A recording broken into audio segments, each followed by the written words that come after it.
नमो नमः। संस्कृत मंजरी YouTube channel पर आप सबका स्वागत है। आज मैं तर्क भाषा पढ़ाऊँगी। तर्क भाषा के अंतर्गत प्रमेय विषयों को पढ़ाऊँगी। ये तर्क भाषा यूजीसी नेट सिलेबस के इकाई 4 में है।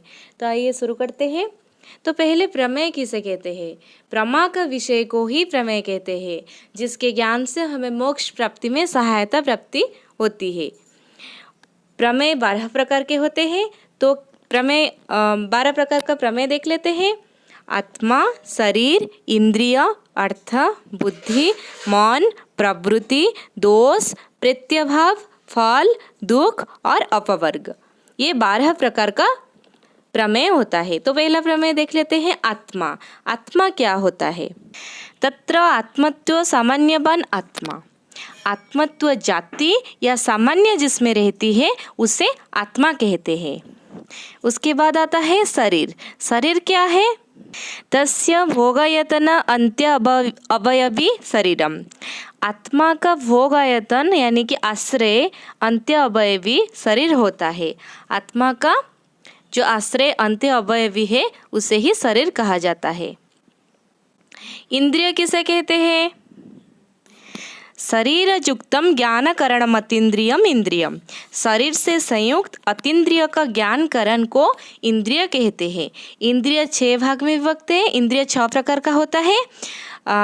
घ्राण, रसना, चक्षु, त्वक, श्रोत्र, मन, ये 6 प्रकार का इंद्रिय होता है। उसके बाद देखेंगे अर्थ। अर्थः षड पदार्थाः। जो अर्थ है वो 6 पदार्थ को ही अर्थ कहा जाता है। 6 पदार्थ क्या क्या है?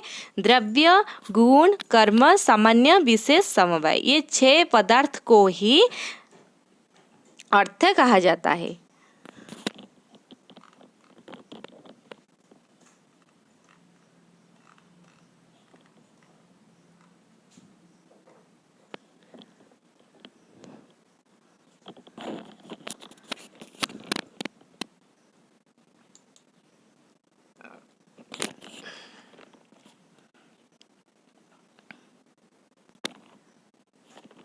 ये जो पहला पदार्थ है द्रव्य, जो पहला पदार्थ द्रव्य है वो क्या होता है? द्रव्य क्या होता है? समवाय कारणम द्रव्यम गुणाश्रय वा। गुण का जो आश्रय होता है वह द्रव्य होता है।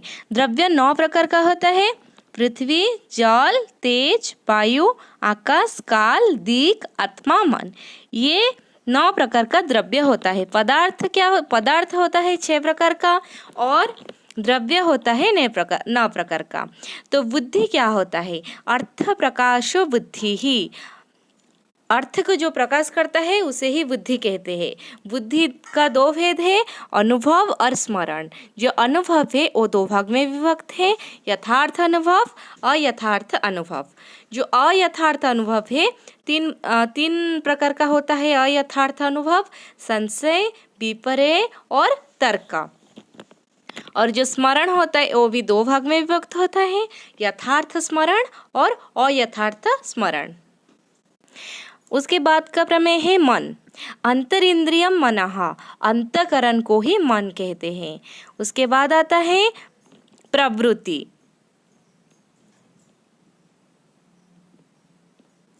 प्रवृत्ति ही धर्म अधर्ममयी वागेंद्रिय क्रिया। तो प्रवृत्ति क्या होता है? धर्म अधर्म का जनक वाणी आदि का कर्म ही प्रवृत्ति होता है। धर्म और अधर्म का जो जनक वाणी है वो ही उस वाणी आदि जो कर्म होता है वो ही प्रवृत्ति है। उसके बाद आता है दोष। दोष क्या होता है? दोषा राग द्वेष मोह। राग यानी कि इच्छा, द्वेष यानी कि क्रोध और मोह यानी कि मिथ्या ज्ञान। राग, द्वेष और मोह ये तीनों दोष होते हैं। उसके बाद आता है प्रत्यभाव। प्रत्यभाव क्या होता है? पुनरुत्पत्ति ही प्रत्यभावः। पुनः उत्पन्न होना को प्रत्यभाव कहते हैं। उसके बाद आता है फल। फल क्या होता है? फलम पुनर्भोगः सुख दुखांतर साक्षात्कारः। सुख अथवा दुख में से किसी एक के अनुभव रूप भोग को फल कहते हैं। सुख हो या दुख हो, किसी एक का ही अनुभव होता है, उसी अनुभव रूपी भोग को फल कहते हैं। उसके बाद आता है दुख। दुख क्या होता है? पीड़ा दुखम, पीड़ा को दुख कहते हैं। यह जीवात्मा का विशेष गुण है जिसके उत्पत्ति अधर्म से ही होता है। अधर्म ही दुख का कारण होता है। तो दुख दुख क्या होता है? पीड़ा दुखम, पीड़ा को ही दुख कहते हैं। उसके बाद आता है अपवर्ग। अपवर्ग क्या होता है? मोक्ष अपवर्ग, हाँ, मोक्ष को ही अपवर्ग कहते हैं। तो ये था 12 प्रमेय। आज का विषय यहीं पर समाप्त होता है। यदि मेरा वीडियो आपको अच्छा लगा तो वीडियो को लाइक कर देना, मेरे चैनल को सब्सक्राइब कर देना। धन्यवाद।